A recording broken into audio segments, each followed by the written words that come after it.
Hello and welcome to the 3-minute guide to synthsounds. Today we will compare the Roland SH-01A with the Behringer MS-101 or MS-1 as it's called nowadays.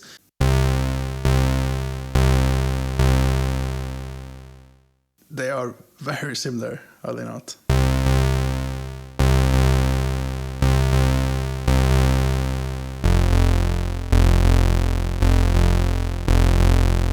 It's almost like there's some trickery going on here, but they are remarkably similar.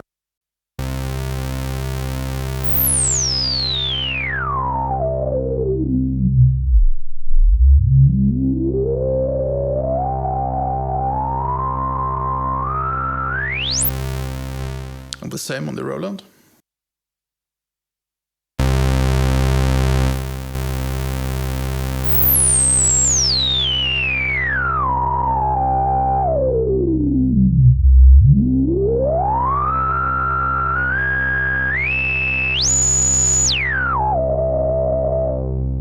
Let's see if we can match them exactly with the setting here.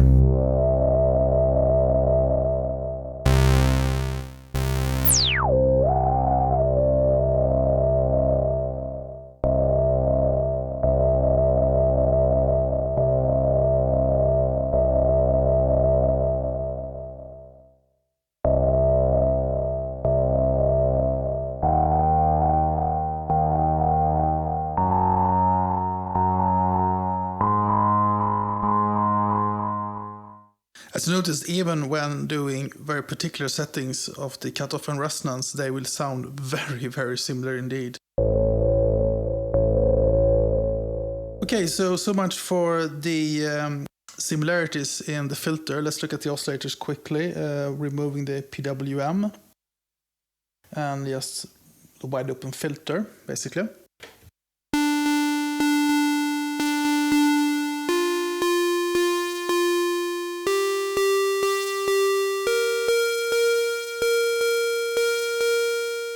Now let's do something interesting. We will look at the advantages of each. Of course, the form factor is either an advantage or a disadvantage depending on what your needs and sort of the availability of space in your studio, or if you, of course, want to use the SH-01A for sort of a mobile studio, then that would be far easier with the Roland than would it be with the Behringer.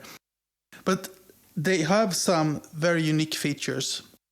First, of course, the Behringer has filter FM from the oscillator section, several different versions, very easy to dial in. But the Roland has unison mode, poly mode, and programmable patch memory, which makes these machines quite different. They both have audio rate LFOs, by the way, and they sound very similar when you have them in audio rate modulating the filter. Not really a huge difference since they have the same functionality here. But let's look at the Behringer.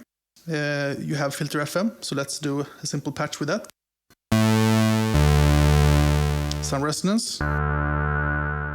Then we play around with the filter FM. We select the waveform here from the oscillator and we increase the FM.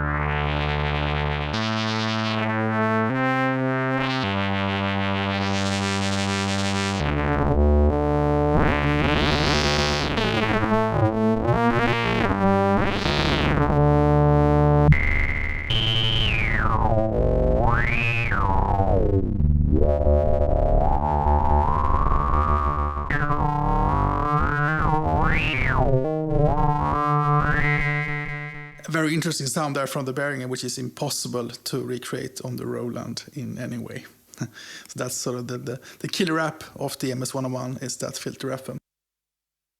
So let's shift our attention to the Roland. I would say one of the Roland's killer app is hidden here in the menu. And here we have mono mode. And you have unison mode.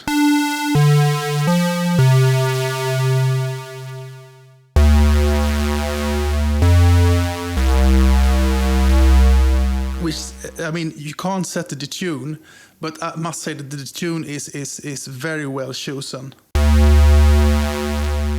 And we have poly mode.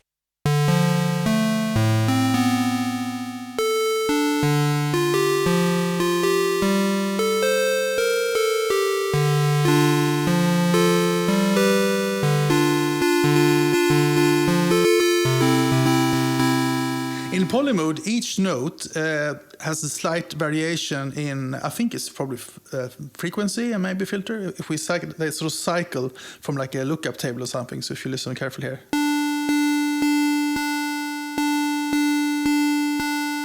You notice that it's exactly the same variation each time. The other sort of killer app here is, of course, the patch memory. And it's a bit fiddly to access, to be honest. You have to go into tone.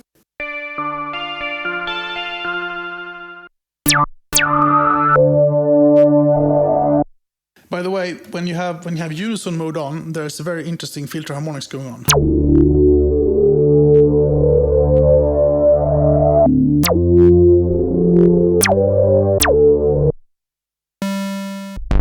Here you have the classic bass sound.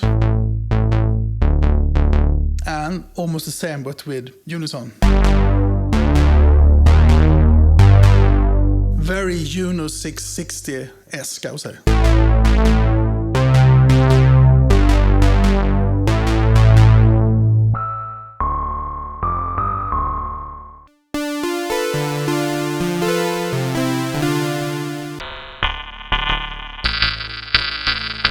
This last sound showcased the audio rate LFO. Of course, you can do the same with the Behringer, but a lot more. Me personally, the added filter functionality of the Behringer, the Filter FM, takes the synthesizer into another dimension. Of course, if they've added this FM to the Roland, it would have been great. Since it's in DSP, it's of course possible to do that. But I mean, these synthesizers, I like them both. I will most likely keep them both as well. They can be used for very different applications. I guess the Behringer is good as a studio synth. You have these very interesting filter FM capabilities. The Roland, you can take it anywhere, and you basically have almost like a 4-voice Juno 660, which is very interesting, with unison also, which the Juno doesn't have. I'm very happy with both of them. They sound extremely similar, if not almost, I would say, identical, when used as only a sort of SH-101. But they will also have their own advantages and disadvantages. That's all for today from me, and take care of each other. Bye.